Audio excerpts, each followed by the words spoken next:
Welcome back to Clearcut. The House Intelligence Committee has voted to release a classified memo circulating in Congress that purportedly reveals government surveillance abuses. President Trump now has 5 days to decide whether he has any objections before the memo can be publicly released. And this comes as the Deputy Director of the FBI, Andrew McCabe, is stepping down from his post immediately. According to a senior government official, McCabe found himself the target of criticism from the White House over the ongoing Russia investigation. Correspondent Lana Zach has more.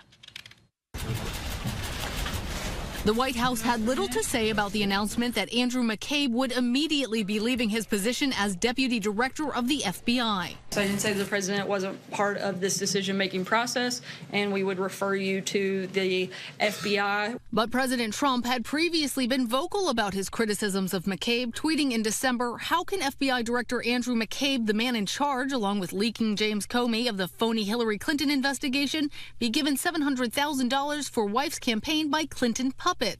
Just last week, new reports surfaced that in an Oval Office meeting last year, the president asked McCabe how he voted in the presidential election, to which McCabe responded he does not vote. I don't remember asking him the question. Do you think Robert Mueller would be fair to you? I think it's also a very unimportant question. Some thought that question reminiscent of the idea of a loyalty pledge that the president was said to have sought from then FBI Director James Comey.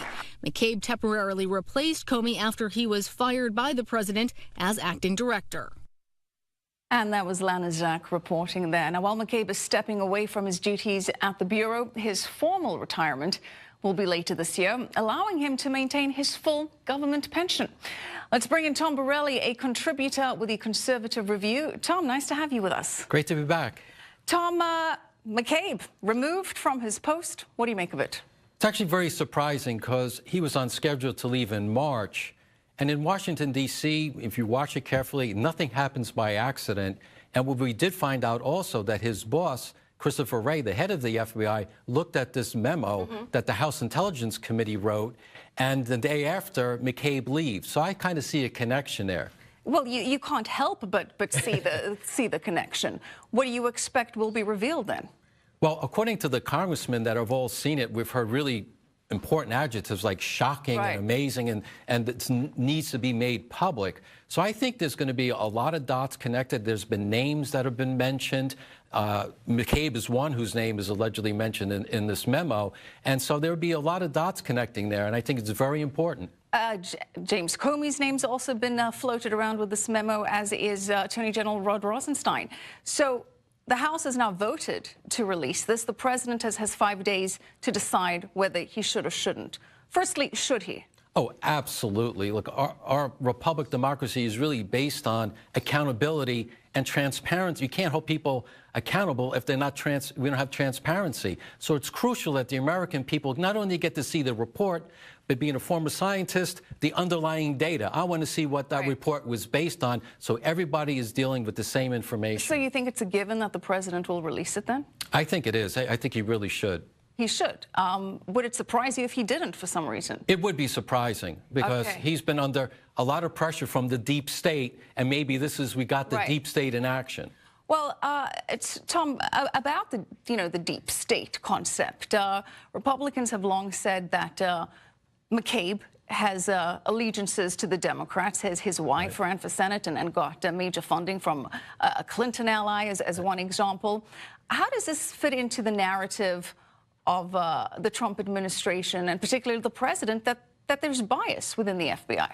Well, certainly there's bias by just reading those text messages between Mrs. Page and Peter Strzok. They talked about many issues, slamming President Trump, candidate Trump, and praising Hillary Clinton. There was that Mr. McCabe's name was mentioned in one of these texts. Bruce Orr, who's a Department of Justice official, his wife worked for Fusion GPS. Fusion GPS is the group that took the money from the Clintons and then did the investigation with that Christopher Steele, the British spy. And then voila, we get this dossier that ends up maybe being used to get these FISA reports to spy on Americans. I mean, this is right out of a spy novel itself. Well, you can't expect people to not have political opinions. And I'm sure there were Republicans that were in positions of power during a Democratic administration. Is that not just something that you deal with, and you hope that people will check their political bias at home before they come to work? Well, that's the desirable goal. But I don't think that's what's happened here. Certainly, people have their own political opinions. You can say it in a text or whatever. The question is, did they then act on it? And that's what we hope to get from this memo that the House Intelligence Committee has. What actions were? And don't forget, there's also a Department of Justice investigation in the Justice Department also looking at McCabe and the way they handled the Clinton investigation. Mrs. Clinton broke a number of laws, and yet the FBI let her go. Mr. Strzok changed the definition from, gross negligence to extremely careless. Right. That's extremely careless in my mind. Yeah, but, at the same time, you have the former Attorney General Holder coming to McCabe's defense.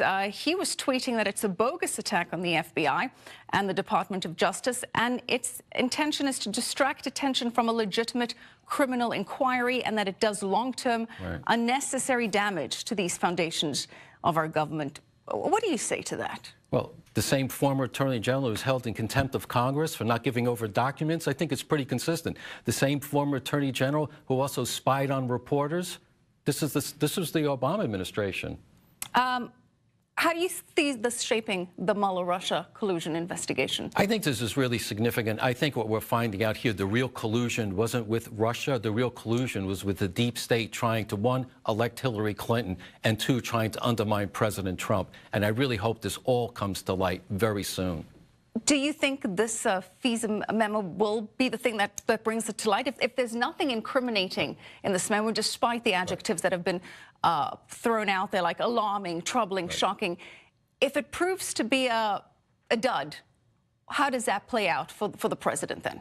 Well, that's just one document. I don't expect it to be, but there's also something like 50,000 text messages between Strzok and Page. We've only seen 7,000 of those. Right. Why is the Department of Justice holding on to that? That is clearly outrageous. The American people really need the truth, and I don't care if you're a Republican or a Democrat, we need transparency to hold our officials accountable, especially those hidden in the bureaucracies. Well, people also want to know how much McCabe knew about those text messages between Strzok and his girlfriend, including the one that seemed to reference an insurance policy against Trump winning the 2016 election.